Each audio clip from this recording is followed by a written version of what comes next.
So magandang araw po. Ito po, papaipitan na po natin to ng ng gloss. Pag napahiran po, tsaka tayo magre-retoke. Protection na po niya yan. Hindi na mabubura yung pinturang ating inilagay. Dito po ang ginamit natin latex paint. Yan ang design po natin dyan. Kung mas matibay, mainam po yung liquid tiles. Pero ito po, kung ang nakalagay sa latex, latex po gagamitin natin, ginamit natin. Yan, ipitin na po, hindi na mabubura yan. Pag nakatuyo po yan, papatungan pa natin hanggang sa kumintab na ng gusto. Malaking protection po yan, napoprotektahan niya yung itatagal ng pintura. Hindi siya basta kukupas. Matagal siya na matagal na panahon.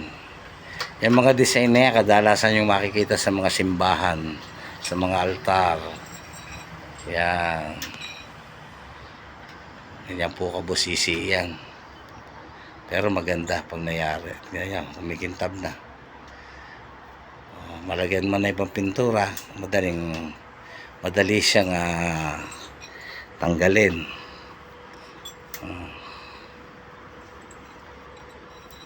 Protection na niya, hindi na siya magkakamantsa, hindi na siya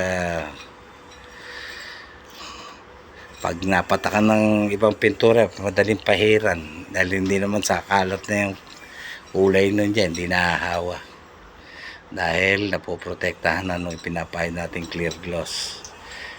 Yan po yung ginamit ay yung wet look,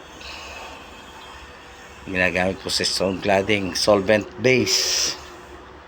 Marami pong klase yun, iba-ibang brand. Ito nyo, kintab na.